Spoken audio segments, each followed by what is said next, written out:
Thank you for joining this talk. So my name is Gordon. You can just call me Gordon, and I am a PMC member in the Apache Flink community and also a software engineer at Viverica. And part of my main responsibility is to recently is working on this new addition to Apache Flink. It's called Stateful Functions 2.0, Stateful Functions. And so today we're going to spend a quick 20 minutes on introducing you to the core concepts of what stateful functions is. So this talk is about the latest new release in Apache Flink, stateful functions. And if you have been following the advancements in this project, you'll know that the latest release, 2.0 of stateful functions, is the project's first release under Apache Flink since it was donated to the project earlier this year, right? And it has a lot of new exciting features that allows users to write stateful function applications in polyglot environments, multiple languages, as well as work seamlessly with modern serverless frameworks. And that's what we're going to be talking about today. Right. So just to help with a quick recap, what is stateful functions about and what is it suited for? So stateful functions, you can think of it not as an idea to replace the data stream API or the SQL table API, but it's really targeted for a different spectrum of use cases. So as you can see here in this diagram, we're putting this side to side of stream processing and SQLs and tables, and really as a third spectrum of use cases. And it's mainly for event-driven applications where stream processing, it's actually a good match to them, but the current APIs and philosophies doesn't really suit them well enough. And that's why stateful functions came to be. And so the core idea of stateful functions since introduction in version 1.0, which was, 6 months ago, it was introduced into Flink back in January 2020. And it's this idea of building applications not as streaming data flows, but as individual functions that each of them own their own local state, and then they can message each other arbitrarily. So in some sense, it's a bit like active programming, but with some additional properties like exactly once messaging, statefulness, and fault tolerance. It's the properties which you would be familiar with coming from a stream processing background, but with the capabilities of dynamic and arbitrary messaging. Similar to applications developed with actors, the functions would be of specific types, each representing a single entity in your application.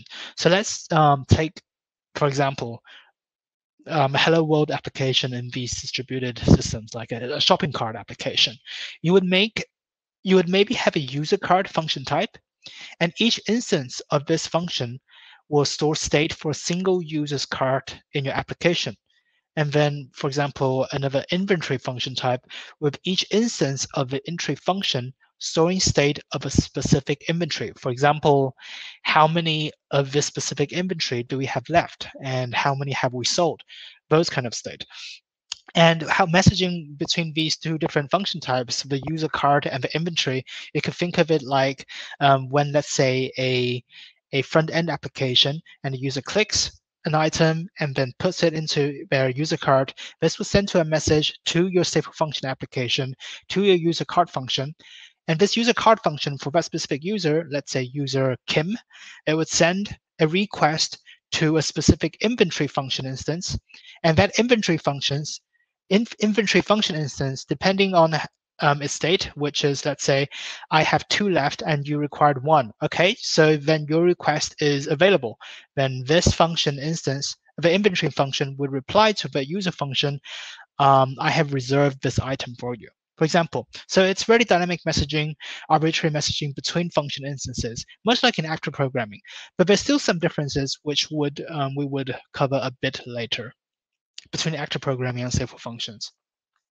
And maybe to give you a bit more of a background, what exactly does stateful functions do differently than the Flink data stream APIs? So there's a few core differences, right? Stream processing on the left, it takes the approach of a strictly predefined data flow. One operator upstream emitting to another downstream operator. Stateful functions, on the other hand, takes a more dynamic messaging model. So you don't define it upfront, but at any point in time, a function can choose which other function to message. So that also makes it very interesting when you think of it.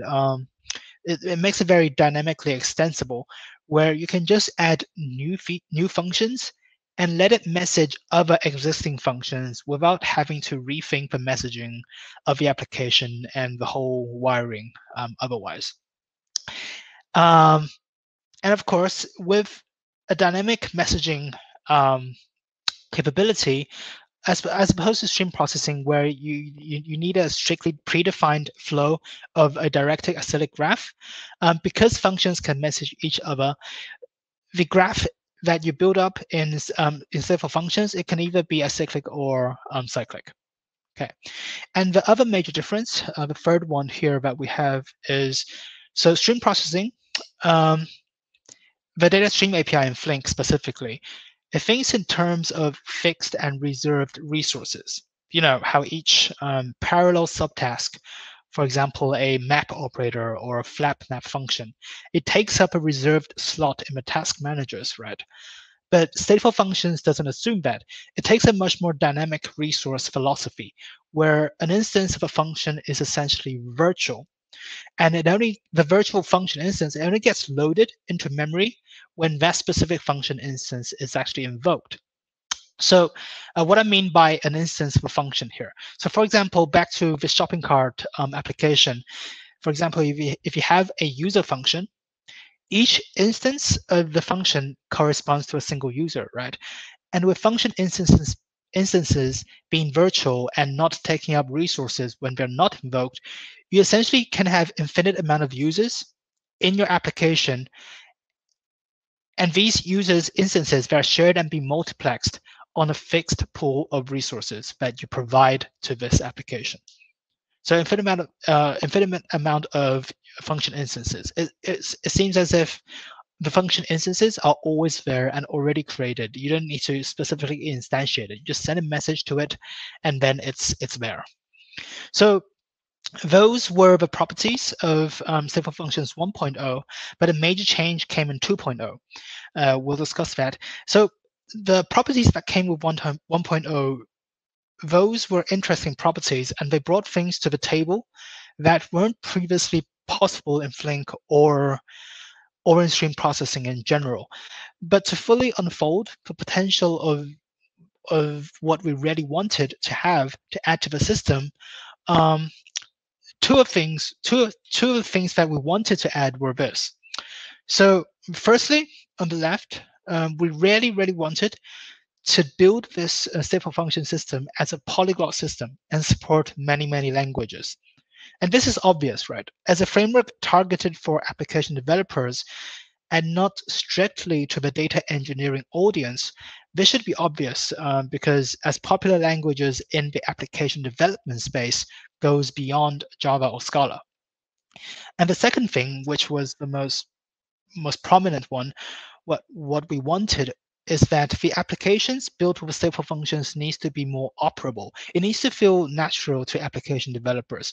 So for application developers, many users, they're used to the simplicity of operating applications where you can take a more stateless managing approach. If you have your state in a database, your stateless containers would be fairly easy to manage and taken care of. And when talking about this, you would tend to think of modern resource orchestration frameworks come into play, like Kubernetes or some function as a service implementations like AWS Lambda, GCP functions, Azure functions, etc. Now, we really want to get these properties into stateful functions.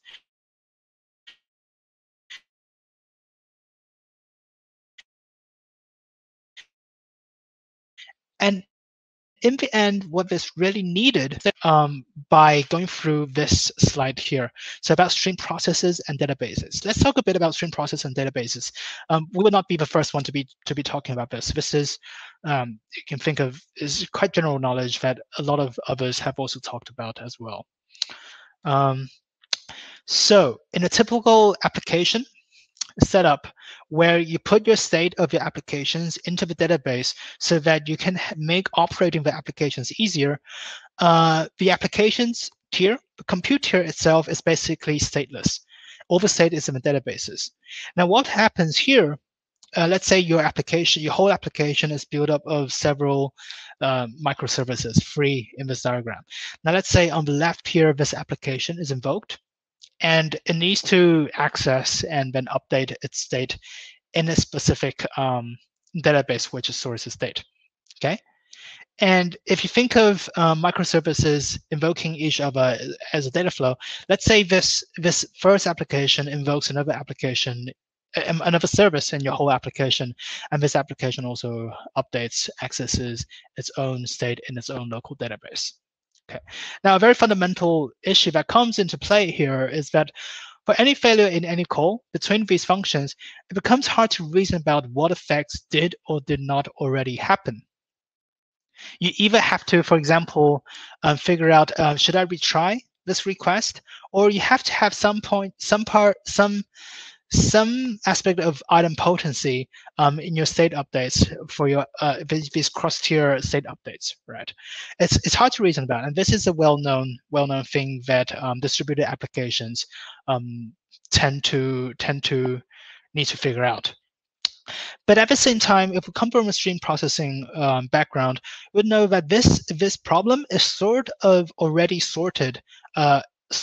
Sorry, is already sort of solved in the stream processing world by bundling messaging and state updates atomically, right? So what the approach that Stateful Functions is taking for these application developments is that state updates, is that messaging goes through the storage layer here. Application logic is still pure and stateless, and it is deployed as a separate standalone instance from the databases. Okay, so it's still kept stateless. Now what happens here is that messages go through databases, and these databases will trigger these stateless containers with their state in the context of this current invocation.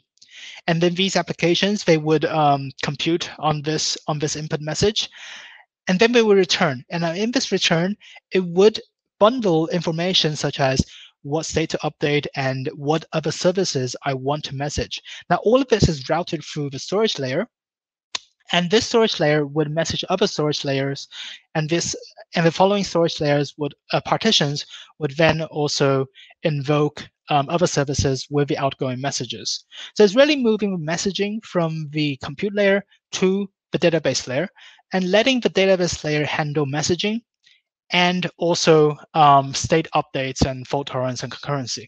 So what is important here, but compared to the traditional approach, is that state updates and messaging are now easily made atomic. If any messaging between the storage layer fails for any reason, then this is like in Flink a whole rollback using checkpoints, right? So this is the main philosophy here behind what we're doing here.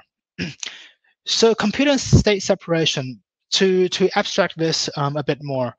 On the left here, we have compute and state separation in the traditional approach, where you have requests going in the application stateless tier and a response going out, and then you would be accessing databases or key value stores for your state. Now, using a stream processor to take up this database role in this architecture, what this basically means is all messages go through the stream processor, and these stream processors will invoke application containers or compute tiers with their state, and then the response of these invocations would be what state needs to be updated and what other functions I want to message. So all routing goes through a stream processor. And this is basically Stateful Functions 2.0. This capability of physically separating the computational tier from the messaging and the state as a standalone service here in this diagram, which we show. Okay, so you would basically run a Flink cluster, which runs the stateful functions runtime 2.0, and you would deploy your actual application logic behind, let's say, a Kubernetes service, an API gateway, or just any microservice endpoint, essentially. And with this is really just, this HTTP and gRPC is really just a thin layer, a very compact protocol that needs to be implemented. So basically, the containers can be implemented in any language that can handle HTTP requests and implements this said predefined protocol. Okay. Now with this, it opens up a large majority of different other deployment options. One of them being the remote functions where your functions sit behind a service gateway or load balancer. This is very much like how you would expect, let's say, for a function as a service implementation like AWS Lambda to be working. So just using AWS specific services to materialize this example. This load balancer or service gateway, it could be AWS API gateway. And these functions, it could be AWS Lambda functions, but you're using stateful functions SDK to actually compose the function logic. Okay. Now this Flink stateful cluster, all of the invocations would go through the service gateway and invoke Lambda functions. And then you can take the advantage of the common capabilities of these function as a service properties. For example, like zero, scale to zero, infinite scaling, elastic scaling, and infinite scaling, for example. Okay. And co-located functions, it might be an interesting deployment option for you to use if you are using Kubernetes, for example, where the application container basically sits like a sidecar container to the actual JVM processes of the Flink stateful cluster. So each pod, for example, if you're using Kubernetes, each pod would contain the JVM, the task manager of the Flink stateful cluster, and also a single container, also a stateless container of your application, and this in between them goes for ATP or gRPC. And we also in Flink stateful functions 2.1, we also introduced support for Unix domain sockets for this communication between these remote functions to better support performance for these co-located setups. And of course, we would still have the original embedded functions at deployment mode, but the restriction here is that because this isn't going through a HTTP or gRPC invocation, this is really, in this case, of course, you would have higher performance, but your functions, it would be restricted to be implemented in Java or Scala, basically JVM languages, like in the DataStream API. So wrapping all of this up, because of a limited time, what is stateful functions? I want to give a final quick wrap up.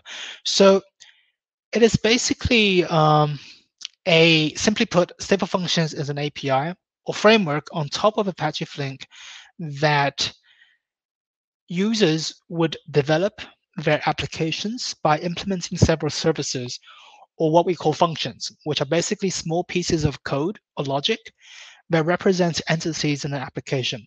So you can, for example, define a function type representing a user with a single instance of that function type, representing a single user in your application.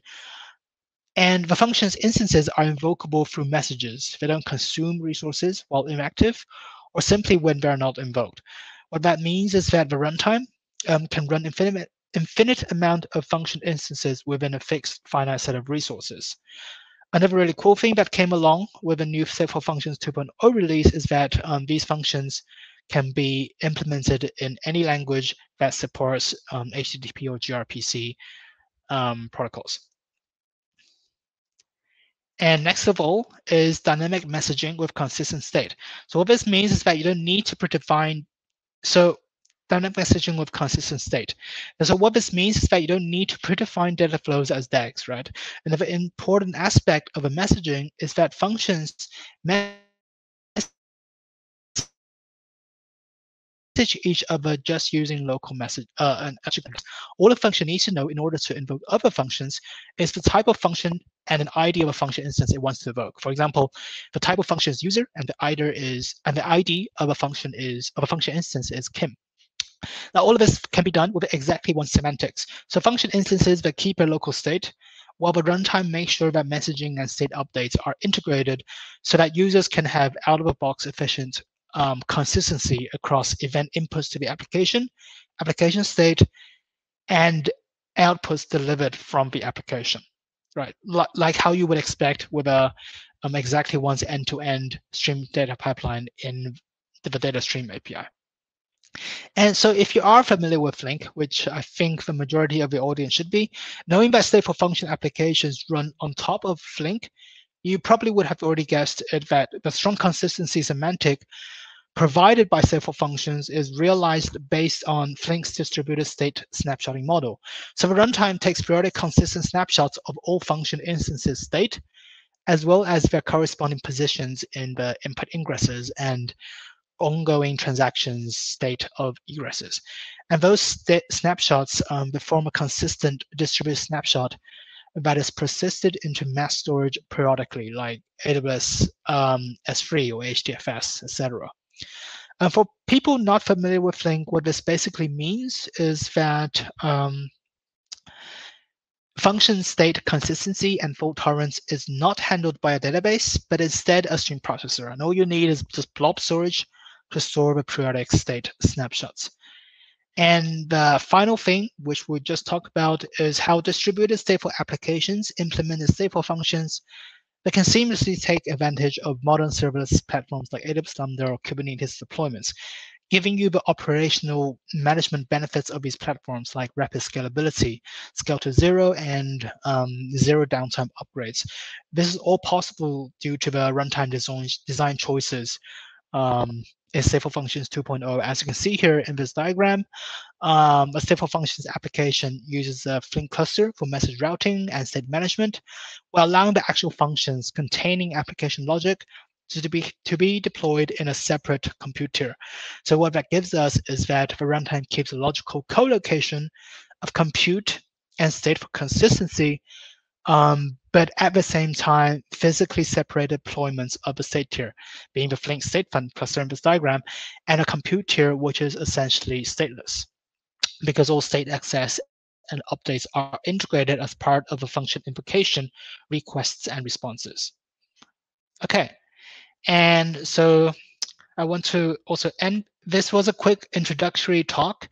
If you want to learn more about stateful functions, you should definitely reach out to the devs on the Flink and user dev mailing lists. There's quite a few new user questions about stateful functions coming up recently. And here's a link to what exactly is stateful functions. There's a good write-up on the website, and also, for example, the documentation and the source code for the project. And that is my talk. Any questions?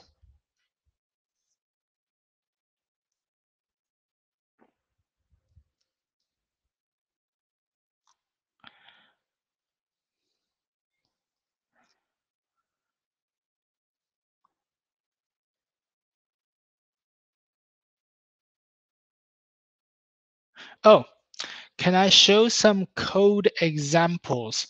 Unfortunately, I actually don't have backup slides for the code examples, but if you actually go to the source code repository, so here in this link, resources in the source repo, github.com/apache/flink statefun, and you actually just go into the examples directory. There's quite a few examples in there. One of them which being the shopping cart example that I've been talking about throughout this talk. And there you can see a user function and also just a inventory function, for example. And really the code, if you're looking at it from a Java SDK, is really just a very simple single method interface, which is invoke, and the interface is called stateful functions, a stateful function, and you just implement that essentially. you react to the inputs of that function on invoke. And in that invoke method, you also get a context object which you can use to send arbitrary messages to other functions just based on the type, function type and ID.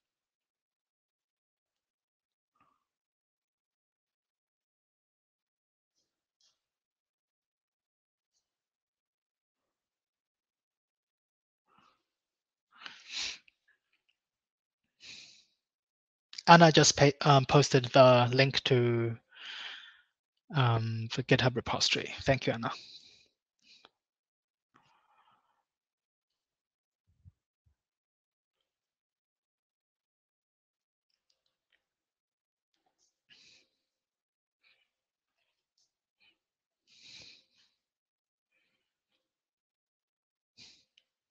All right, so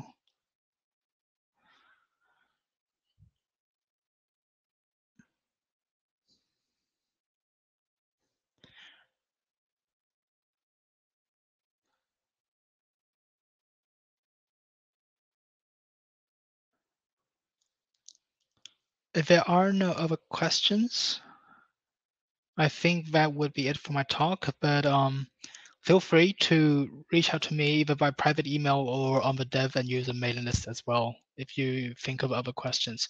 We don't have too much time today to go over all the details of SDK, but this is really just a quick recap of the core concepts of what this project is about.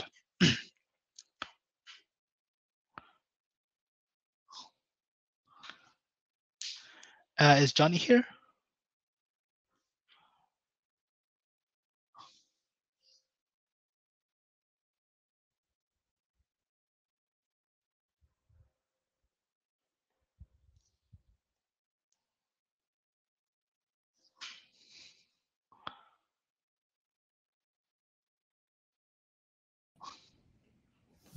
Hello? Hello? Yeah, I'm here. Okay. I'm done. Okay. Yeah. Okay, thanks for your presentation. No problem. Yep. 혹시 질문 중간에 들어오신 분들이 계셔서 다시 한번 제가 좀 말씀을 드리면 중간에 좀 궁금하신 사항이 있으시면 요 Q&A 탭이 있어요. 그래서 좀 전에 김동원 님께서 질문을 이렇게 올려주셨는데 그 질문에 대해서 답변을 이제 해주실 거예요. 다음 이제 연사자분들도. 그래서 요 Q&A에 궁금하신 점 있으시면 올려주시면 되고, 혹시 뭐 따로 또 고든이 발표한 부분에 대해서 궁금하신 점이 있으실까요?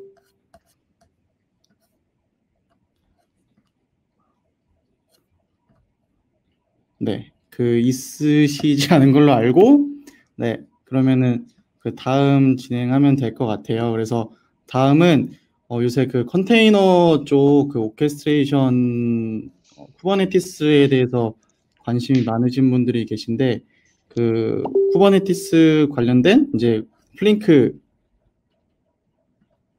이제 오퍼레이터 관련된 내용을 이제 허이님께서 발표를 해주실 것 같아요. 그래서 이 부분 진행하면서도 궁금하신 점 있으시면은 이제 Q&A에 올려주시면 될 것 같습니다.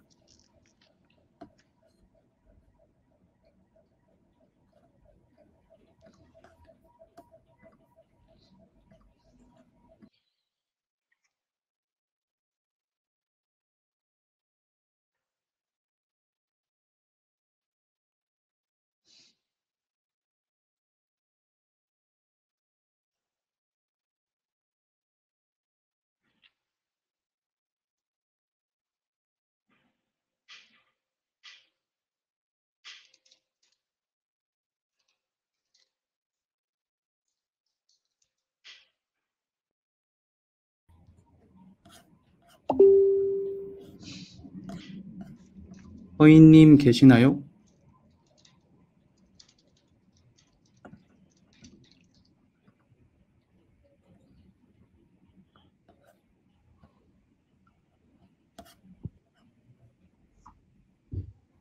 네, 한번 마이크 켜주시죠. 예. 네. 예.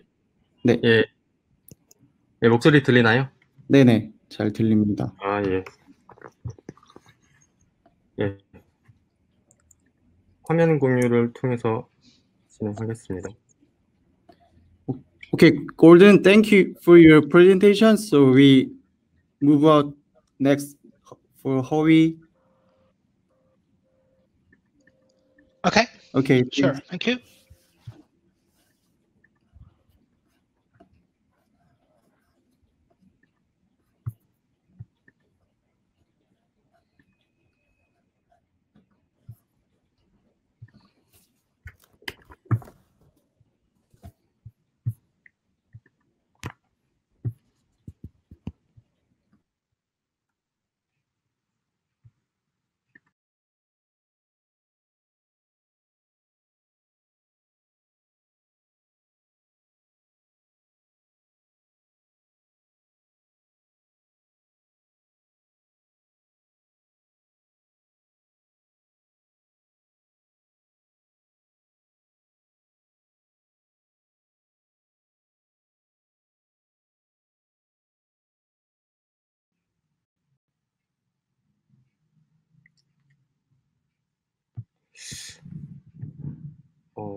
잠시만요.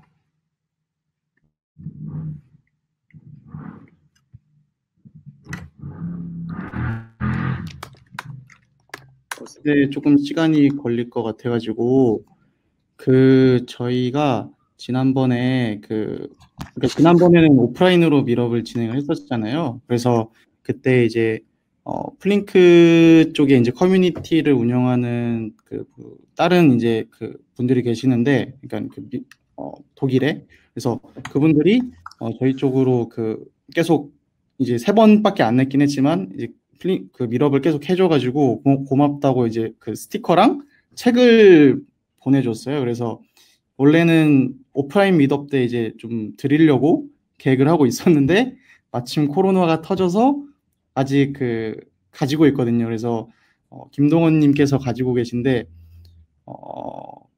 가능하면은 이 스티커를 좀 나눠드리는 거를 고려는 하고 있는데 어떤 방식으로 좀 나누어드리고, 그리고 이제 질문해 주시는 분들한테 책도 좀 드리려고 하고 있거든요. 근데 어떻게 드려야 될지 사실 좀 고민 중이어서 일단은 그런 상태입니다. 그래서 좀 코로나가 좀 안정이 되고 이제 좀 줄어들어가면은 그때 이제 스티커랑 책이랑 이런 것도 좀 저희가 준비를 하고 있으니까 질문도 많이 좀 해주시고 궁금한 점 있으시면 계속 퍼블릭챗에 계속 올려주시면 좋을 것 같아요. 그래서 그렇게 좀 부탁드리겠습니다.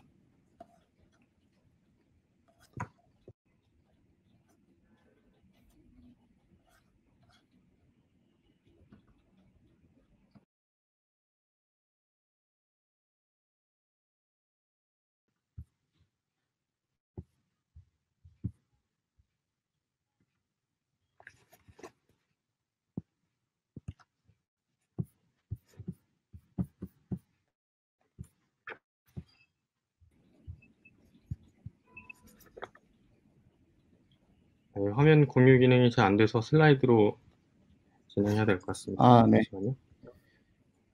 이게 계속 오프라인에서 하는 것처럼 잘 안 되다 보니까 조금 어려움이 있어서 요번에 진행해 주실 프레젠테이션에 관련된 깃허브 주소는 제가 지금 챗에 남겨놨어요. 그래서 여기 한번 보시면 도움이 좀 되실 것 같아요.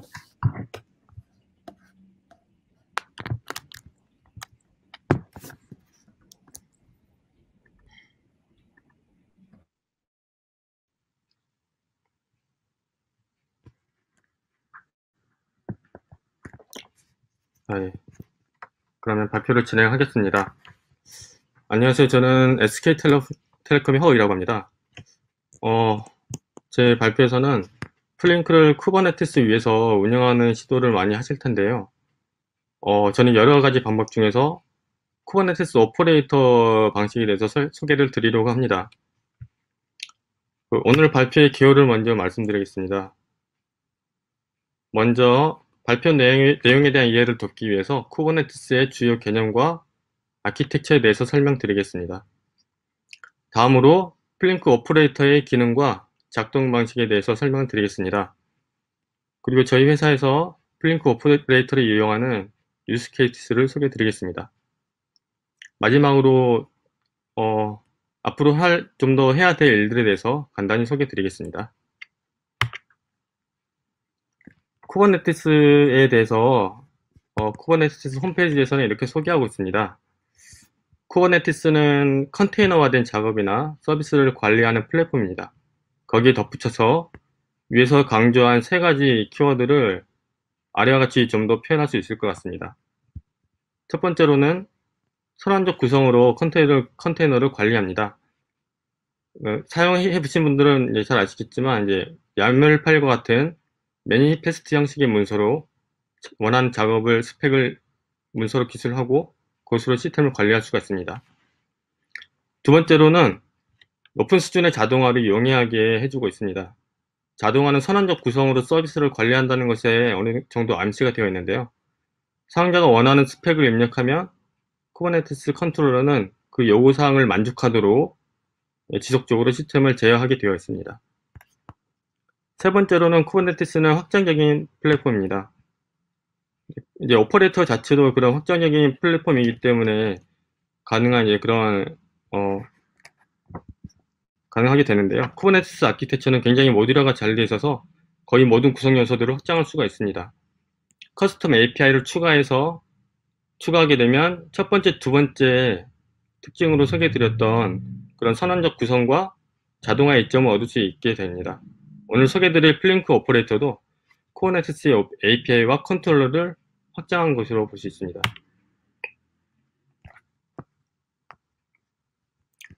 이어서 선언적 그런 구성과 그것에 기반한 자동화의 논리적인 표현이라고 볼 수 있는데요. 쿠버네티스의 컨트롤 룹 개념에 대해서 간단히 말씀드리겠습니다. 쿠버네티스 컨트롤 루프는 사용자가 원하는 상태로 시스템을 조절하는 역할을 합니다. 컨트롤 루프의 인풋은 2가지가 있는데요. 하나는 사용자가 제출하는 디자이어드 스테이트이고, 하나는 JR 시스템에서 관측한 액츄얼 스테이트입니다. 사용자는 이제 디자이어드 스테이트를 선언적인 형태로 컨트롤 루프에게 제공합니다. 그리고 디자이어드 스테이트 또는 관측된 액츄얼 스테이트가 업데이트가 되면 그때 컨트롤 루틴이 실행이 됩니다.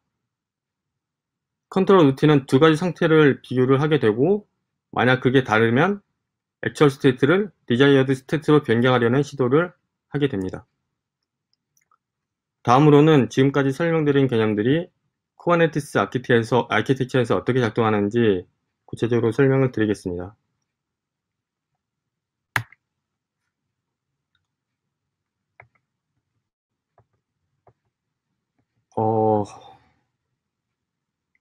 이게 원래 애니메이션이었는데 이게 안 돼서 그냥 설명을 드리겠습니다. 플링크 잡 매니저 디플로이를 예로 들어보겠습니다. 플링크 유저 가이드에 쿠버네티스 매니페스트를 이용한 디플로이 방법이 나와 있는데요. 그 방법을 따르게 되면 사용자는 태스크 매니저를 디플로이할 스펙을 쿠버네티스에 제출하게 됩니다. 이 스펙은 앞서 설명드렸던 컨트롤 루프의 디자이어드 스테이트이자 선언적 구성에 해당하게 됩니다. 디플로이먼트는 많이 사용되는 빌트인 쿠버네티스 오브젝트 중에 하나인데요. 여기에는 실행할 컨테이너의 이미지와 하드 개수 등을 기술할 수 있습니다. 쿠버네티스에 대해서 익숙하지 않은 분들을 위해서 부연 설명을 드리면, 1개 이상의 컨테이너 묶음인데, 파드는 1개 이상의 컨테이너 묶음인데, 쿠버네티스에서 컨테이너를 스케줄링하는 최소 단위입니다.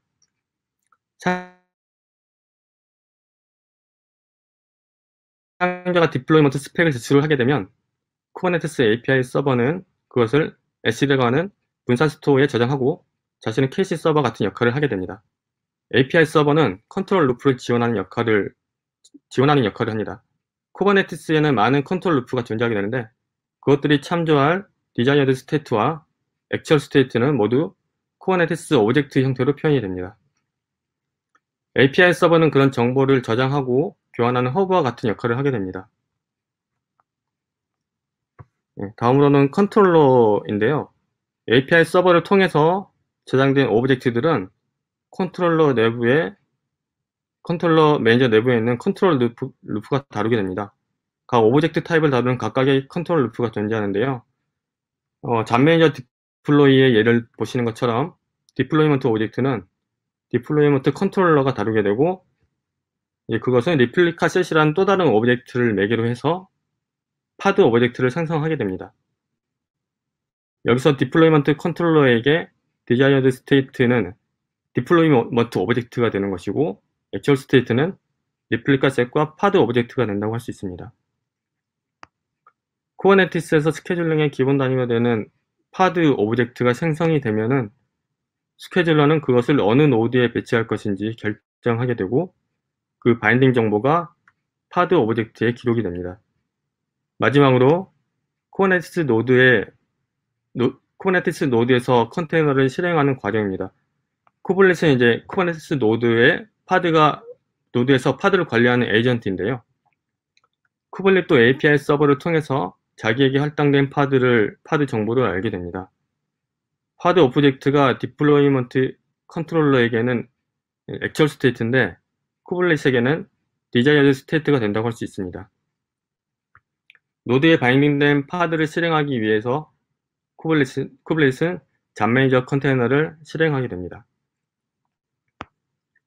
지금까지 설명을 드린 것처럼 쿠버네티스의 컨트롤 루프가 다뤄야 하는 디자이어드 스테이트나 액츄얼 스테이트는 모두 쿠버네티스 오브젝트 형태로 API 서버가 서비스하게 됩니다. 쿠버네티스에 존재하는 여러가지 컨트롤 루프들은 API 서버를 매개로 해서 오브젝트들을 공유하게 됩니다. 이렇게 API 서버와 컨트롤러는 완전히 독립적으로 구동이 되기 때문에 각자 확장하기가 용이하게 되어 있습니다. 여기까지 쿠버네티스의 기본적인 개념과 아키텍처를 설명드렸습니다. 다음으로 플링크 오퍼레이터에 대해서 설명을 드릴 텐데요.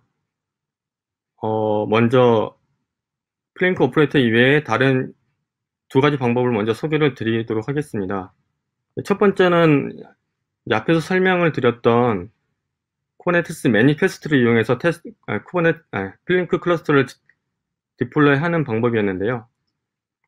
여기서는 이제 아까는 잡 매니저 예를 들었지만 그 외에 태스크 매니저, 그리고 이제 플링크의 여러 설정을 위한 이제 컨피그 맵이라는 리소스, 그리고 잡 매니저에게 이제 사용자가 접근할 수 있도록 하기 위한 서비스 오브젝트와 같은 것들을 매니페스트로 미리 작성을 해둬야 합니다.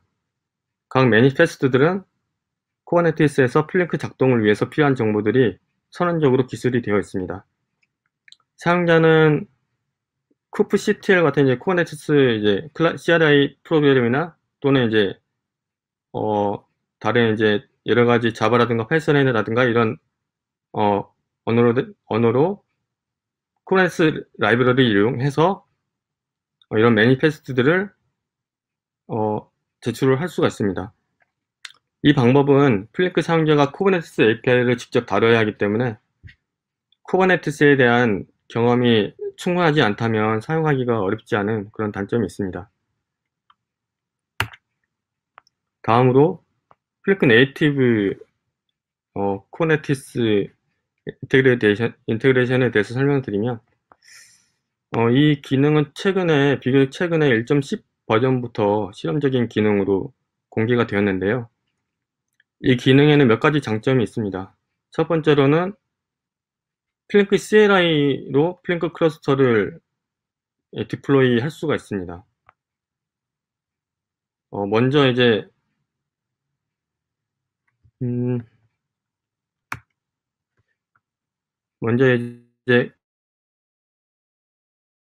그 스크립트를 실행하게 되면 작업을 제출할 수가 있는 플링크 세션 클러스터가 먼저 구성이 됩니다.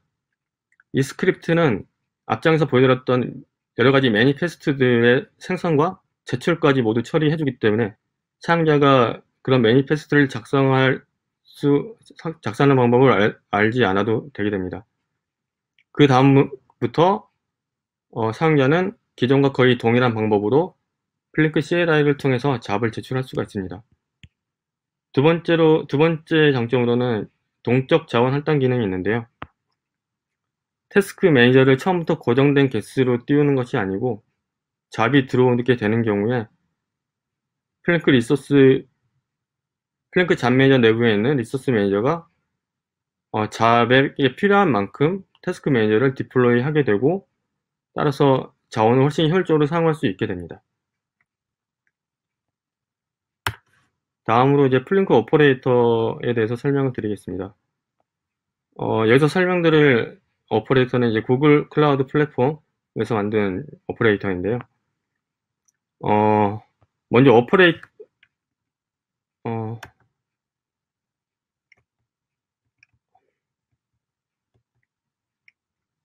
지금 슬라이드가 하나 빠져 있는 것 같은데 변환 과정에서 없어진 건지 모르겠는데, 일단 플링크 오퍼레이터의 개념에 대해서 쿠버네티스 오퍼레이터의 개념에 대해서 먼저 설명을 드리겠습니다.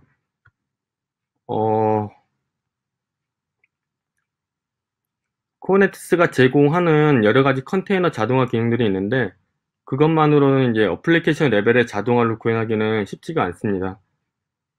쿠버네티스 고유의 자동화 구현 방식, 즉 아까 처음에 말씀드렸던 컨트롤 루프 개념을 따라서 자동화를 구현하는 쿠버네티스 확장을 오퍼레이터라고 부르고 있습니다. 오퍼레이터는 주로 커스텀 리소스와 커스텀 컨트롤러로 구성이 됩니다. 플링크 오퍼레이터를 통해서 이제 좀 더 구체적으로 살펴보면, 이 슬라이드에서 보면 커스텀 리소스는 API 서버가 제공하는 리소스를 확장하는 거라고 볼 수 있습니다. 그렇게 API를 확장하는 것은 아주 간단한데요. 쿠버네티스는 커스텀 리소스 데피니션, CRD라는 그런 확장 수단을 제공하고 있습니다. 지금 애니메이션으로 된 부분들이 많이 빠져 있어가지고 조금 부족한데요. 그런 이제 커스텀 리소스의 스펙을 정의한 것이 CRD 리소스라고 보시면 되고요. 그런 CRD 리소스를 생성을 하게 되면 쿠버네티스는 그때부터 커스텀 리소스를 서비스할 수 있는 준비가 됩니다. 지금 보시는 것처럼 이제 플링크 클러스터라는 이제 스펙이 플링크 클러스터 CRD가 지금 이제 적용이 되었기 때문에 플링크 클러스터라는 커스텀 리소스를 사용자가 API에게 요청을 할 수 있게 된 상태가 되었습니다. 그 다음으로 그래서 이제 그 커스텀 리소스를 사용자가 제출을 하게 할 수 있는데, 플링크 클러스터의 스펙 안에는 이제 플링크 클러스터를 구성할 수 있는 리플리카 기수라든가, 그리고 플링크 이미지에 대한 정보라든가, 그리고 잡 매니저나 태스크 매니저에 관한 필요한 스펙들이 모두 정의가 되어 있습니다. 그 플링크 클러스터를 이제 API 서버에게 제출을 하게 되면, 그 다음에는 이제 플링크 오퍼레이터가 그 플링크 클러스터라는 커스텀 리소스를 이제 생성이 되는지 또는 이제 변경이 되는지를 주기적으로 체크하는 이제 컨트롤 루프가 되는데요. 이제 거기에 정의된 스펙을 기반으로 해서 이제 필요한 제어를 수행하게 됩니다. 다음으로 이제 플링크 오퍼레이터의 동작을 살펴보겠습니다. 플링크 클러스터 리소스가 생성이 되면 플링크 클러스터 컨트롤러는 그것을 감지를 하게 되고, 그런 다음에 그 스펙에 정의되는 대로 플링크를 작동시키게 되는데, 그때 필요한 또 다른 이제 쿠버네티스 오브젝트들을 추가로 더 생성하게 됩니다. 여기 슬라이드에 보시는 것처럼 디플로이라든가 이제 서비스라든가 컨피그 맵이라든가 이런 것들이 그러한 오브젝트가 되겠고요. 그리고 이제 그것들이 이제 생성이 되면 이제 원래 쿠버네티스 빌트인 컨트롤러에서 이제 각각에 대한 이제 오브젝트를 담당하는 이제 컨트롤 루프가 또 따로 있는데, 그것들이 이제 파드를 생성을 하게 되고, 이제 최종적으로는 이제 쿠버네티스 스케줄러가 그것들을 스케줄링해서 쿠버네티스 노드 내부에서 플링크 잡 매니저, 태스크 매니저가 실행이 되게 됩니다. 네, 이건 이제 플링크 클러스터 커스텀 리소스의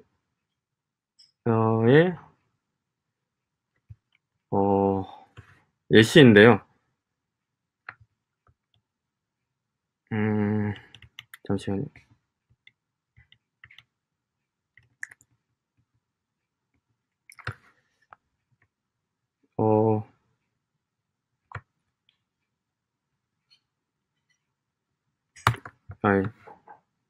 예, 플링크 오퍼레이터의 피처에 대해서 추가적으로 좀 더 설명을 드리겠습니다.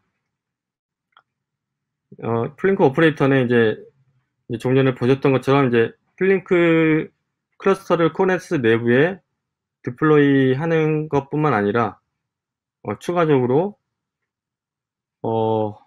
여러 이제 자동화 기능들을 제공을 하게 되는데요. 여기서 보시면 이제 밑에 있는 회색으로 되어 있는 부분은 나중에 더 추가로 구현이 될 것으로 예상이 되는 부분이고, 이제 그 위에 있는 것처럼 세이브 포인트 관련된 기능으로는 이제 리플레이 기능이 있고, 또는 이제 주기적으로 세이브 포인트를 생성하는 기능이 있습니다. 그리고 이제 업데이트에 관련된 내용으로는 플링크 잡 프로그램이나 플링크 버전 등이 변경이 됐을 때 세이브 포인트를 생성하고, 그 다음에 종료한 다음에 변경된 설정으로 다시 재시작하는 기능이 있습니다. 그리고 이제 업데이트 시마다 이력을 저장하고 조회할 수 있는 기능이 있고, 클러스터 사이즈를 조정하는 기능 등이 있습니다. 그리고 예, 현재는 그런 추가적인 그런 자동화 기능들이 구현이 되어 있고요. 예, 넘어가겠습니다. 예, 그 다음으로 이제 저희 회사에서 이제 플링크 오퍼레이터를 이용한 유스 케이스를 간단히 설명을 드리겠습니다.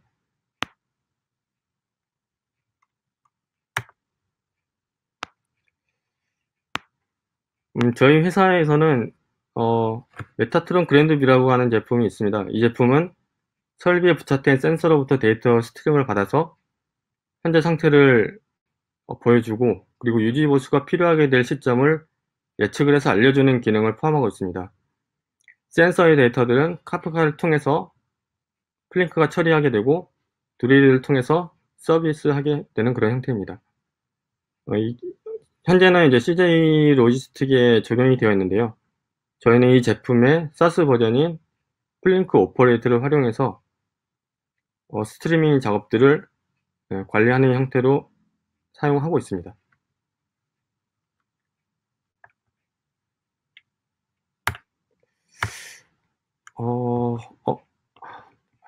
지금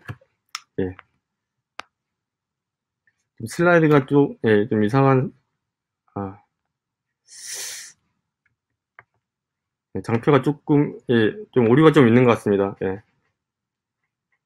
그 다음에 이제 마지막으로 이제, 앞으로 할 일들에 대해서 정리한 장표가 있었는데 지금 나타나고 있지 않아서 지금 그런데,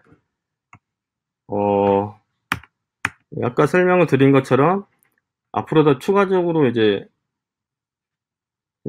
해야 될 일들을 마지막으로 설명을 드리면, 현재 이제 플링크 클러스터라는 커스텀 리소스를 통해서 플링크 클러스터를 관리할 수 있는 그런 형태라고 보시면 되는데, 그 업데이트를 그 플링크 클러스터라는 커스텀 리소스를 업데이트를 할 때마다 리비전이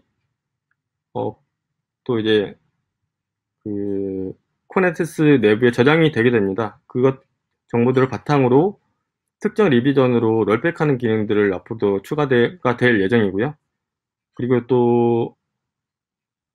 이제 플링크에서 이제 아파치 빔을 실행하고자 하는 그런 요구사항이 되게 많은데, 그런 기능들이 지금은 이제 플링크 세션 클러스터 모드에서는 지원이 되는데, 이제 퍼잡 모드에서는 지원이 안 되고 있습니다. 그런 것들을 퍼잡 클러스터 모드에서도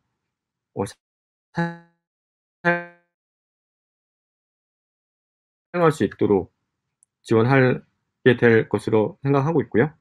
그리고 또 중요한 기능인데, 오토스케일링 기능이 지금은 아직 구현이 되어 있지 않은데, 이것도 이제 쿠버네티스의 이제 HPA라고 하는 허리전트 파드 오토스케일링 기능을 이용해서 추가적으로 기능을 더 구현하게 될 예정입니다.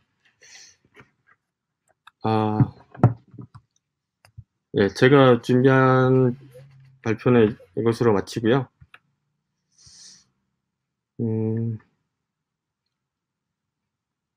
네, 혹시 질문이 있을까요?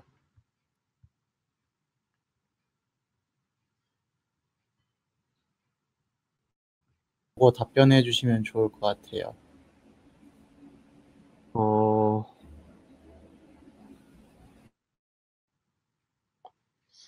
네, 세이브 포인트 설정을 질문하셨는데요. 세이브 포인트 설정이라고 하면 어떤 설정을 말씀하시는 건지, 세이브 포인트, 그 리플레이를 말씀하시는 거라면 특정 세이브 포인트로부터 리플레이를 하는 그런 기능을 질문하신 건가요?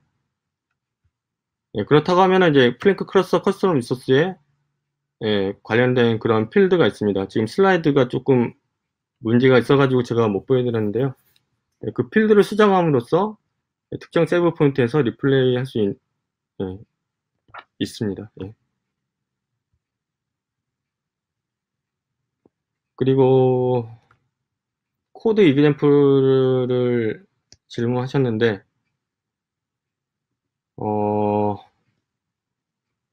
이거는 이제 그 커스텀 리소스의 그 샘플을 말씀하시는 거죠?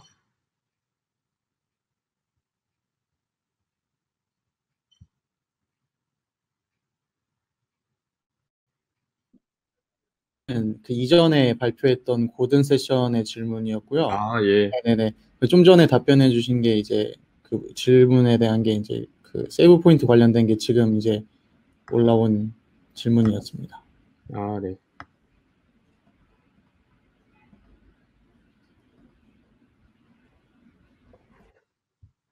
네, 또 다른 질문이 있을까요? 예. 네, 리프트에서도 개발하고 있는 이제 플링크 오퍼레이터가 있는데요. 저희도 이제 두 가지를 비교를 해 봤는데, 여러 가지 그 차이점이 있긴 합니다. 일단 이제 내부적인 이제 구현적인 면에서 보면은, 이제 리프트 같은 경우는 이제,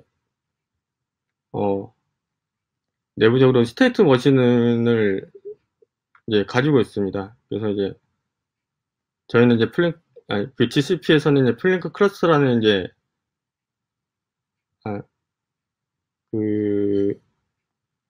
그리고 GCP에서 만든 오퍼레이터는 그 스테이트 머신이 따로 제어가 되어 있진 않고요. 그런 차이가 있는데, 제가 생각할 때는 이제 쿠버네티스에서 이제 네이티브 컨트롤러들도 마찬가지고, 그리고 이제 거기에 추가되는 이제 컨트롤러들도 마찬가지고, 스테이트 머신으로 이제 관리를 하는 게 쉽지가 않습니다. 이제 쿠버네티스 상에 이제 올라가는 오브젝트들에 대해서 스테이트 머신으로 이제 관리하기 어렵다는 의미는,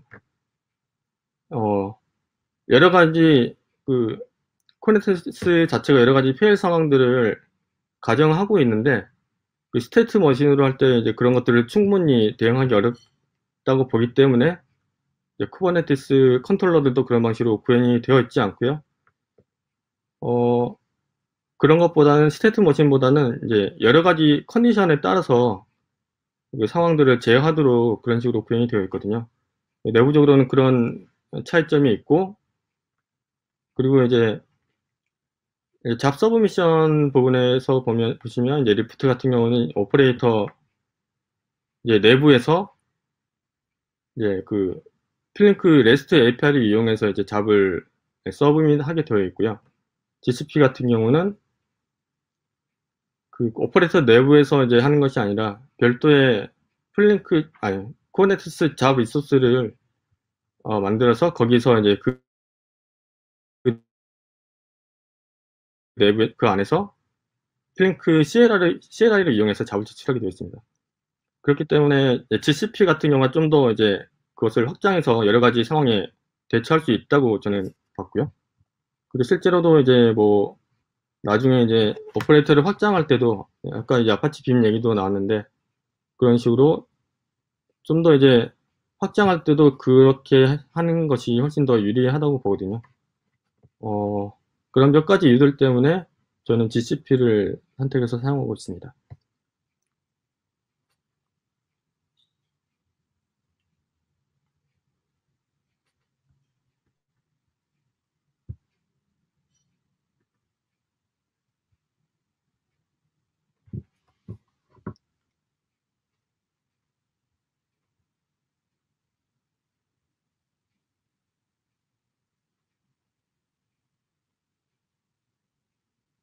예.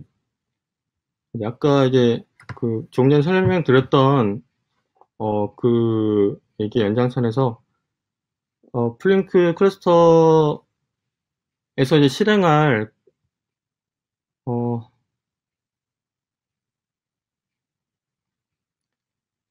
작업이 포함된 자료는 어떻게 명시하냐고 이제 질문하셨는데, 방법은 이제 플링크 이미지 내부에서 이제 내부에 그것을 자료를 포함하는 방법이 있고요. 그렇지 않고 이제 리모트에 이제 올려놓고 사용하고자 할 때는 이제 GCP 오퍼레이터 같은 경우는 쿠버네티스 잡 형태로 이제 플링크 잡을 서브넷하게 되어 있기 때문에 그 잡 내부에 유닉 컨테이너를 이용을 해서 그 리모트 파일을 이용하는 것을 이제 권장을 하고 있습니다.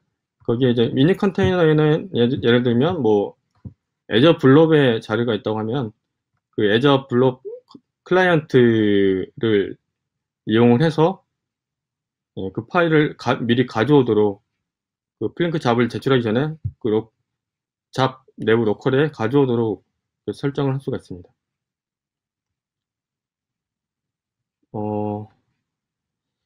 그리고 이제 다른 질문으로는 스테이트 백엔드 질문을 해주셨는데요. 지금 아직까지는 이제 제가 스테이트 백엔드를 따로 사용을 하고 있지는 않습니다. 저희도 이제 뭐 락스DB라든가 이런 것들을 생각을 하고는 있는데, 그것들은 이제 또 다른 이제 여러 가지 운영에 관련된 여러 가지 이슈들이 있기 때문에 조금씩 점차적으로 도입해 나갈 예정입니다.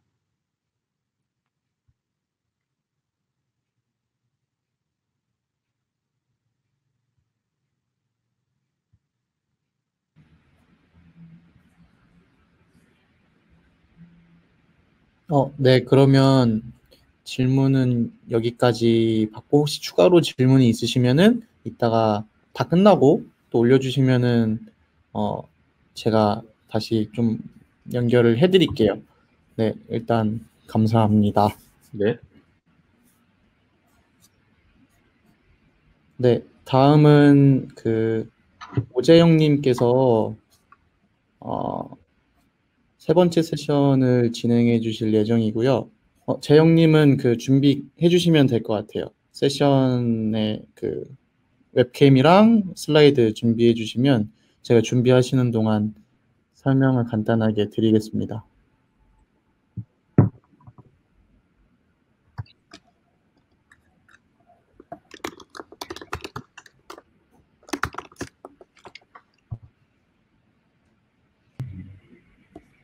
네.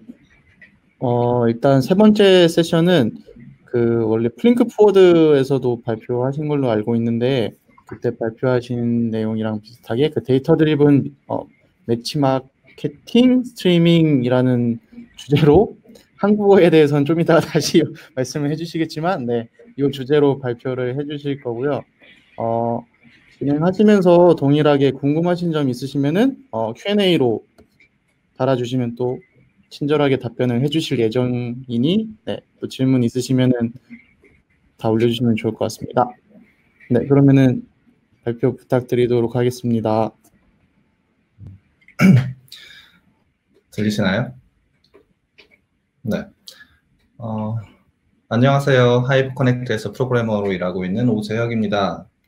저희 팀에서는 아자르 서비스를 운영하는 데 필요한 매치메이킹 시스템을 개발하고 관리하고 있는데요. 이번 세션에서 또 역시 플링크를 사용해서 매치메이킹 시스템을 어떻게 다시 개발하게 되었는지 그 이야기를 들리게 돼서 영광이고요. 늦은 시간까지 들어주셔서 또 감사드립니다. 그러면 진행하겠습니다. 세션은 제가 원래 발표했던 내용과 똑같이 4가지 부분으로 나눠져 있고요. 첫 번째는 플링크를 도입하게 된 계기, 다음으로 새로운 매치메이킹 시스템의 구조, 인프라 구성, 그리고 마지막으로 이를 활용해서 스테이트풀 매치메이킹을 어떻게 구현했는지 순으로 진행하겠습니다. 본격적으로 발표하기 전에 하이퍼커넥트와 아자르 서비스에 대해 소개를 좀 드려야 될 것 같아요. 2014년에 설립된 하이퍼커넥트는 비디오 커뮤니케이션하고 인공지능 분야에서 세계 수준의 실력과 경험을 보유하고 있는 글로벌 영상 기술 기업입니다. 전 세계 사람들을 서로 연결하여 사회적 문화적 가치를 창출하는 미션 아래에서요. 세상을 연결하는 다양한 비디오 및 인공지능 기술 기반의 서비스들을 만들고 있는데요. 아자르는 다양한 배경을 가진 사람들과 만날 수 있는 비디오 챗 어플리케이션입니다. 아자르 앱에서 화면을 왼쪽으로 넘기면 사용자는 다른 사람들을 만날 수 있는데요. 우리는 이러한 탐색을 디스커버리라고 부릅니다. 아자르에서는 하루에 1.8억 디스커버리가 이루어지고 있어요. 저희 팀은 아자르 서비스를 위해서 매치메이킹 시스템을 개발하고 관리하고 있는데요. 여러 가지 관리 이슈로 어려움을 겪었던 것이 작년 이맘때쯤이었고요. 그러다 보니까 시스템을 개선해야 되겠다고 생각했던 3가지 이유가 있었습니다. 첫 번째는 확장성 문제였는데요. 피크 시간 동안 매칭 시스템은 초당 5,000이 넘는 요청을 처리해야 돼요. 그러다 보니까 매치메이킹을 시키려면 페어와이즈 연산을 해야 되니까 최적의 결과를 얻기 위해서는 초당 1,200만 개의 가능성을 계산해야 됩니다. 하지만 새로운 기능에 대한 수요에도 불구하고 업스케일링 하는 데는 한계가 있었고요. 그 다음에는 안정성도 보완이 필요했어요. 매치메이킹 시스템이 서비스의 핵심이다 보니까 응답 시간이나 가동률 등이 매출 같은 비즈니스에 너무 직접적으로 영향을 주고 있었고요. 이렇게 안정성에 영향을 전혀 주지 않으면서 적게 주면서 시스템을 만들어 변경시켜 나가는 것들이 사실 매우 조심스럽고 시간이 많이 걸릴 수밖에 없었습니다. 마지막으로는 스테이트풀 매치메이킹에 대한 필요 때문에였어요. 매치 퀄리티를 높이기 위해서는 각 사용자의 상태를 관리하고 활용해야 되는데요. 기존 시스템에서는 자체적인 상태 관리가 어려웠고 이벤트 처리 파이프라인을 주변에 둘러서 비슷하게 구현하는 상황이었습니다. 물론 지연 시간과 복잡도 문제도 있었고요. 그래서 새로운 매치메이킹 시스템을 완전히 새로 만들기로 결정했습니다. 그리고 플링크를 선택했던 것은 다음과 같은 이유가 있었는데요. 가장 중요시했던 점은 이터레이션을 지원한다는 점이었습니다. 플링크는 이터레이티브 스트림 등으로 밀리초 단위의 순환 처리 시스템을 만들 수 있도록 지원하고 있어서 매치메이킹 시스템을 직관적으로 구현할 수 있었습니다. 다음은 에이싱크 스트림을 사용해서 느슨한 결합 구조를 만들 수 있다는 점이었는데요. 매치 퀄리티를 높이기 위해서 여러 종류의 스코어를 조합하는 등 여러 복잡한 스코어 구성이 필요했는데 이렇게 되면 스코어가 시간 안에 응답하지 않는 경우도 자주 발생하고 이러한 경우에도 시스템은 응답을 만들 수 있어야 되는데 이 경우에도 플링크는 안정적인 구성이 가능하게 보였었어요. 마지막은 상태 관리 기능을 자체적으로 지원한다는 점이었는데요. 사용자에게 더 많은 가치를 제공하기 위해서 우리는 실시간 추론과 잘 관리는 사용자 상태를 기반으로 해서 피처를 만들어서 사용해야 되는데 플링크에 내재된 상태 관리 기능과 메모리 관리 구조에 기반해서 안정적으로 스테이트풀 매치메이킹을 구현하고 운영하기에 너무 매력적으로 보였습니다. 다음으로 매치메이킹 시스템의 구조와 구현에 대해서 단계별로 설명을 드릴게요. 시작하기 전에 매치메이킹의 특징에 대해서 좀 설명을 드릴게요. 매치메이킹은 2명 이상의 사람들을 서로 연결해주는 과정입니다. 우리는 일정 시간 간격 단위로 매치 요청들을 모았다가 그중 최선의 결과를 선택하는 것을 목적으로 하고 있는데요. 그런데 실시간 매치메이킹이 되면 그 시간 제한 안에 응답을 만들어야 되기 때문에 조금 더 문제가 어려워집니다. 그래서 낮은 지연 시간과 충분한 연산 능력이 중요해집니다. 이러한 매치메이킹 시스템 우리는 6단계로 크게 나누어 구성했는데요. 첫 번째 매칭 요청 수집, 피처 엔지니어링, 페어 생성, 점수 매기기, 페어 고르기, 그리고 매칭 결과 전달하기 이런 단계로 나누었고요. 그리고 페어로 선택받지 못한 매치 요청은 다시 페어 선택 생성 단계로 넘겨지는 식으로 순환 구조가 만들어지고 있습니다. 페어 생성 단계와 매치메이킹 단계는 각각 독립적인 윈도우를 관리하고 있고요. 필요한 이전 단계 데이터를 모아서 처리하고 있습니다. 이제 각 단계별로 하나씩 설명을 드리겠습니다. 첫 번째는 스코어 소스를 처리하는 부분입니다. 이 부분에서 우리는 몇 가지 구현체를 시도해 보았는데요. 처음에는 카프카를 통해서 입력을 받는 이런 시도를 해봤었고, 이때는 매치메이킹 시스템 운영을 아주 보다 안정적으로 할 수 있는 장점이 있었습니다. 하지만 레이턴시가 증가하는 문제가 있었고요. 이런 이유 때문에 어쩔 수 없이 네티 구현체를 새로 만들어서 저희가 대응을 할 수밖에 없었어요. 그리고 다음 단계는 피처 프로세싱 단계입니다. 이 단계에서는 매칭 이터레이션이 시작하기 전에 사용자 상태 기반으로 피처들을 계산하고 커뮤니케이션 코스트를 낮추기 위해서 효율적인 방식으로 재구성해서 다음 단계로 전달합니다. 그리고 A/B 테스트를 위해서 집단을 나누는 것도 이 단계에서 결정하게 됩니다. 세 번째 단계는 페어 생성 단계입니다. 이 단계부터 매칭 이터레이션의 시작입니다. 피처 생성까지 마친 매치 요청들과 이전 사이클에서 매칭 상대를 실패한 요청들 그 두 가지 집단을 모아서 가능한 모든 매치 후보군을 만드는데요. 페어를 만들고 스코어를 전달하는 과정에서 커뮤니케이션 코스트를 효과적으로 줄이기 위해 다음과 같은 구조를 채택했습니다. 스코어는 요청된 모든 사용자 사이에 페어와이드 스코어를 계산해야 되는데요. 각 스코어러의 계산이 필요한 사용자들 잘 나누어 전파하면 중복을 최소화하고 그만큼 커뮤니케이션 코스트를 낮출 수 있습니다. 이 그림은 그 나누는 방법을 설명하고 있고요. 결과로 각 스코어러는 각 그 블락의 사용자 정보만 알면 그 임무를 적절히 잘 수행할 수 있습니다. 다음은 스코어링입니다. 새로운 매치메이킹 시스템으로 넘어가면서 저희가 가장 큰 변화가 있었고 더 이제 큰 기대를 했던 부분이 이 부분인데요. 지금은 다양한 종류의 스코어러 그룹을 구성해서 각 페어의 가치를 계산하고 매치메이킹에 활용하고 있습니다. 스코어러에게 연산이 필요한 유저 컨텍스트를 제공하는 방식도 기본적으로는 레디스를 통하지만 REST API를 통한 방식도 역시 지원해서 다양한 종류의 스코어러가 활용될 수 있도록 지원하고 있습니다. 그리고 Async Stream 오퍼레이터를 통해서 스코어러에게 응답을 받고 있습니다. 다음 단계는 다양한 종류의 스코어러 응답을 모아서 최선의 매칭 결과를 선택하는 단계입니다. 이 단계에서 고려해야 되는 또 중요한 점은 어떠한 경우에도 매칭이 이루어져야 되는 시간 제한이 있다는 것입니다. 이 시간 제한에 맞추기 위해서 일부 스코어링 결과가 수집되지 않더라도 타임아웃 처리하고 매칭 결과를 선택하거나 반대로 시간이 되기 전에라도 스코어링 결과가 모두 수집되는 경우에는 즉시 매칭 결과를 만들어낼 필요가 있습니다. 이러한 동작을 구현하기 위해서 커스텀 트리거와 에빅터를 구현했습니다. 그리고 아쉽게도 최소한의 퀄리티를 맞출 수 있는 상대가 해당 시점에 없는 경우에는 그때 매칭을 하기보다는 다음 기회를 위해 기다리는 게 좀 더 나을 수 있고요. 이 경우에는 다시 이터레이션을 처음으로 보내줍니다. 코드는 대략적으로 이런 흐름을 갖고 있는데요. 오퍼레이터가 정의되어 있고 페어 제너레이터와 어그레이션 단계를 위해서 윈도잉을 하고 있습니다. 그리고 매치메이킹 단계에서 매칭 못한 요청들을 사이드 아웃풋으로 빼서 레프트 오버라는 이름으로 다시 제너레이터로 넘기는 것을 볼 수 있습니다. 저희가 좀 더 폴 톨러런트한 그 시스템을 만들기 위해서 고민했던 점이 몇 가지 더 있는데요. 그 트리거 조건을 조금 더 설명드리면 다음과 같습니다. 연산 응답이 올 때마다 트리거는 이번 주기에 모든 응답이 도착했는지를 확인합니다. 그런데 모든 응답을 기다리는 것보다는 일정 시간 안에 매칭이 되는 것이 더 중요하기 때문에 정기적으로 만들어지는 타임아웃 토큰을 활용해서 이를 보장합니다.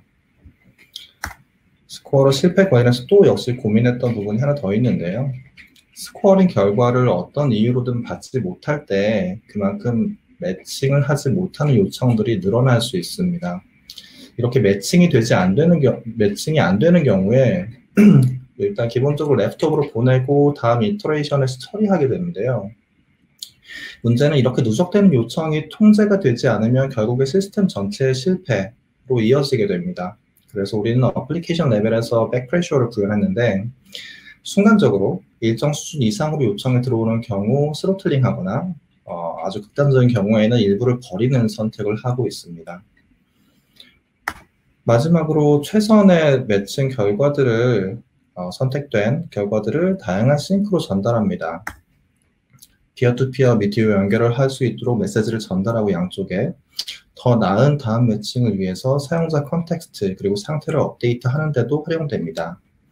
물론 모든 과정은 로깅되고 사후에 확인 가능합니다. 다음으로 플링크 매치메이킹 시스템을 안정적으로 어떻게 운영하고 있는지 간단히 소개해 드릴게요. 모든 플링크 노드는 쿠버네티스 환경에서 실행되고 있습니다. 메인스트림은 혹시 있을 수 있는 페일오버 상황이 발생했을 때 절체에 필요한 시간을 최소화하기 위해서 블루그린 구성으로 띄워주고 있고요. 그리고 스코어러들은 숫자가 많기도 하고 사실 한두 대 죽어도 전반적인 매칭에는 큰 영향이 없다 보니까 저희 지금은 롤링 업데이트를 통해서 배포하고 있습니다. 클러스터 매트릭은 프로메테우스와 그라판을 통해서 수집하고 모니터링하고 있고요.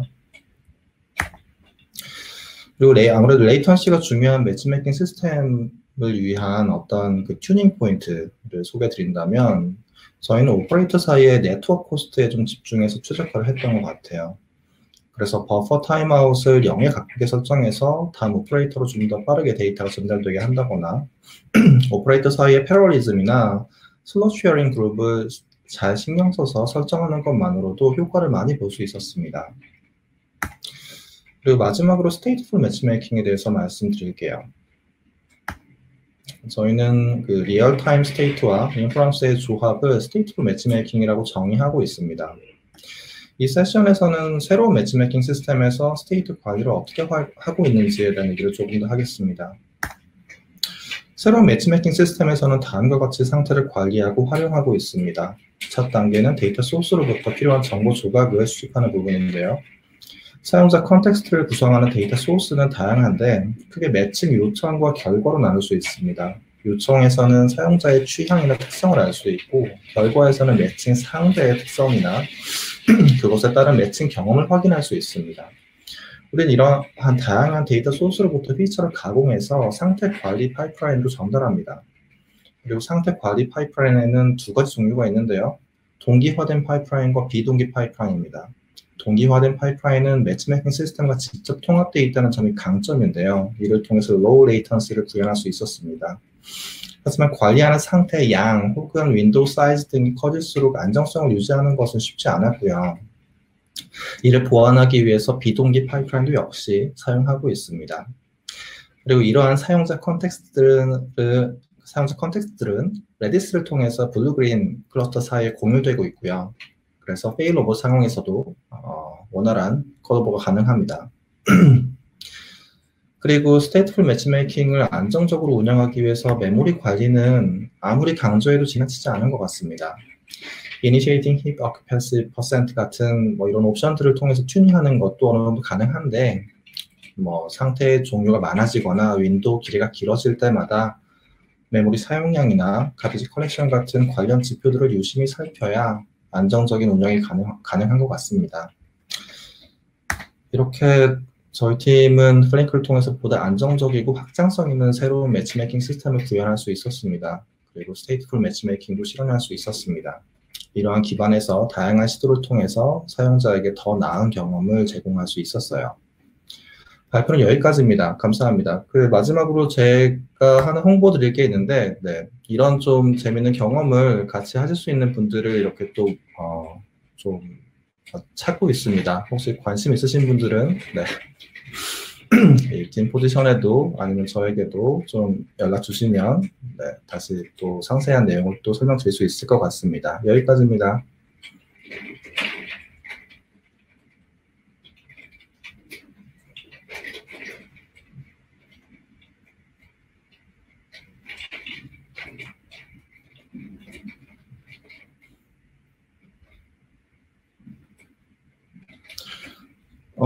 저희는 사내에 데브옵스 팀이 따로 계시고요. 그리고 그 팀에서 제공하는 쿠버네티스 환경 위에 저희가 올리고 있는데, 따로 쿠버네티스에서 제공하고 있는 오퍼레이터를 쓰는 건 아니고요.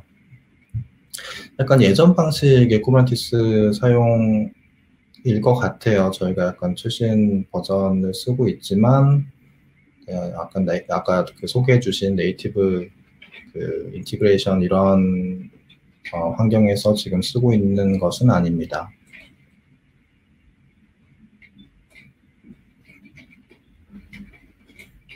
답변이 되었나요?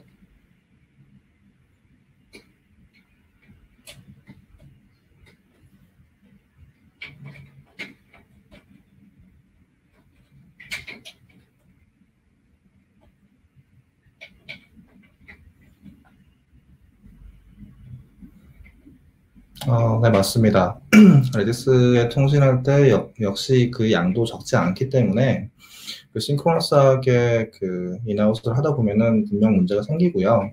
그 에이싱크로너스하게 뭐 간단히 생각하면 보통 레디스에 쓰는 오퍼레이터와 그걸 읽는 오퍼레이터가 보통 많이 그 시점이나 다르기 때문에 그 쓸 때도 어싱크론하게 쓰고 있고 읽을 때도 에이싱크로너스하게 읽고 있고 이런 식으로 활용하고 있습니다.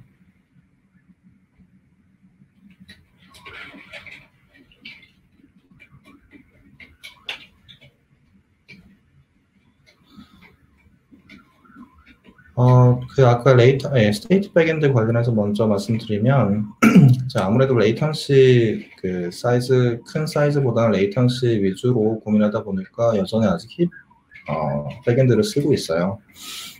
그런 이유 때문에도 지금 약간 그 메모리 관련 이슈에 좀 예민한 그런 부분들이 여전히 있습니다. 그런 이유 때문에 또 역시 그 에이싱크로너스 스테이트 파이프라인을 또 병행하고 있고요. 그리고 슬로우 쉐어링 그룹 관련해서는 저희가 이제 패러리즘과 슬로우 쉐어링 쉐어링 그룹을 맞춰주면 그 오퍼레이터가 다르게 설정되어 있는 것처럼 보이더라도 사실상 그 사이의 커뮤니케이션 코스트가 0에 가깝게 그러니까 제로 카피처럼 이렇게 데이터를 넘겨주는 이런 식의 장점을 우리가 얻을 수 있어요.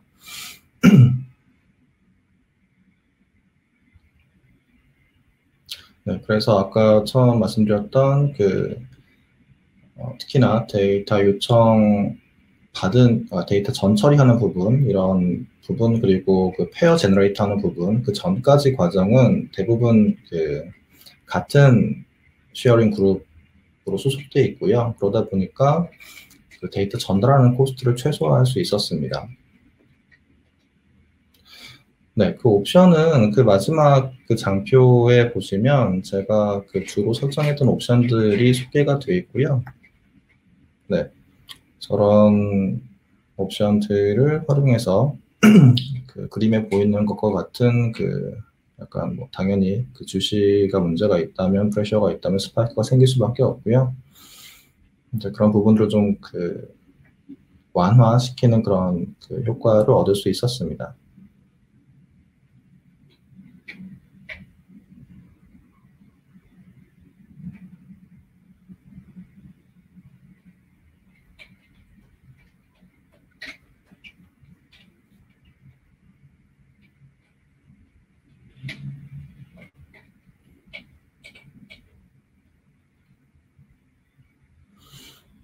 블루그린 디플로이먼트 생으로 다 구현했어요.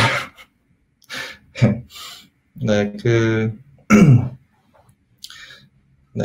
블루그린 디플로이먼트 기본적으로 HA 프록시 앞에 붙여가지고 한쪽에 에러가 일정 이상 나면 다른 쪽으로 절제하도록 앞에 HA 프록시 붙여가지고 지금 구현해준 상태입니다.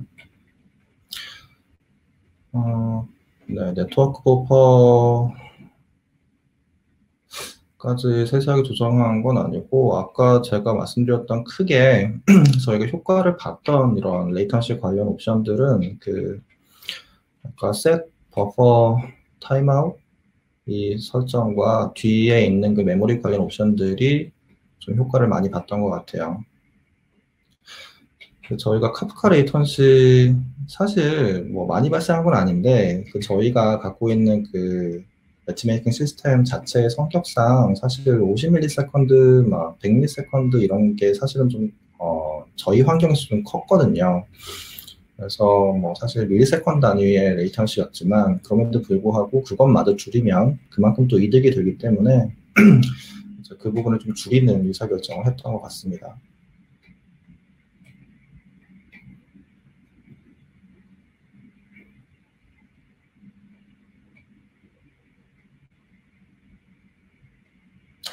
당연히 클라우드에서 돌리고 있고요. 네, 그리고 이제 리전도 그 하나만 어떤 특정 리전에 국한되는 게 아니라 뭐 종종 특정 리전은 죽을 수 있잖아요. 이제 그런 경우에도 그 비상시에 그 다른 리전에서도 똑같이 실행할 수 있도록 여러 가지 그 훈련도 하고요. 그 미리 연습 여러 가지 다른 리전에도 이렇게 멀티를 띄우는 그런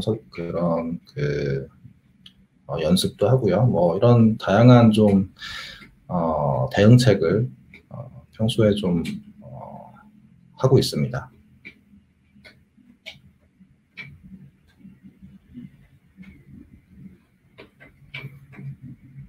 네, 맞아요. 수동으로 다 운영을 하고 있고요. 그 부분은 저희 그 하이퍼넥트 회사의 그 데브옵스 팀의 어떤 약간 일종의 자랑인데요. 저희 회사의 그 데브옵스 팀이 꽤 이런 쿠버네티스 환경에 대한 운영 그 노하우나 이런 부분이 아주 강점이 있습니다. 그러다 보니까 오히려 GKS나 이런 부분을 쓰는 것보다 더 안정적인 서비스 운영이 가능하고요. 그 부분에 좀 의존하는 부분이 어느 정도 있습니다.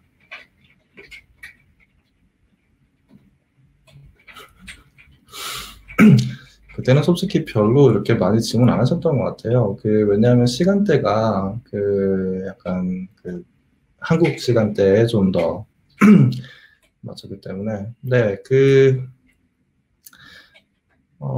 그런데 네, 이렇게 좀 질문 많이 해주시니까 사실은 되게 고맙습니다. 예, 아마 저도 그 커뮤니티 계속 확인하고 있고요.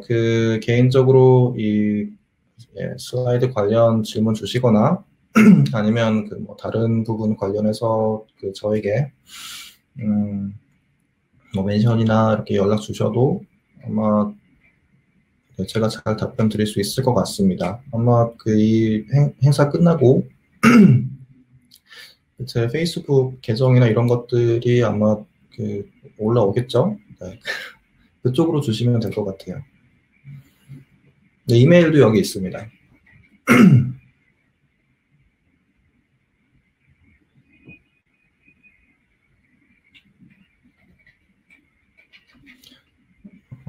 많이 네, 답변이 좀 된 것 같습니다.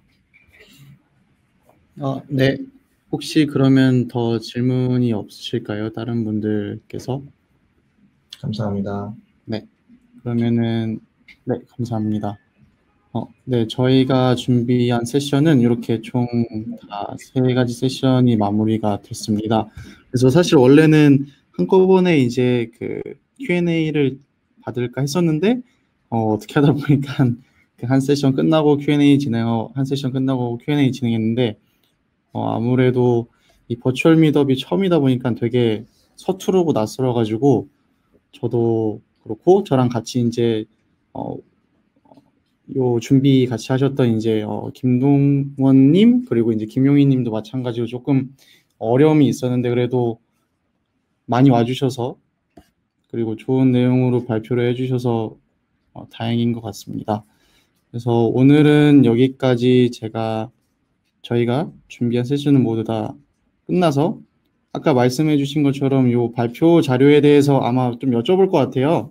그래서 외부에 이제 발표 자료로 남길 수 있는 내용들만 해서 아마 오늘 연사자분들께서 저희 페이스북 그룹에 올려주시지 않을까 생각을 하고 있지만 제가 다시 한번 리마인드로 따로 한번 말씀을 드려놓을게요.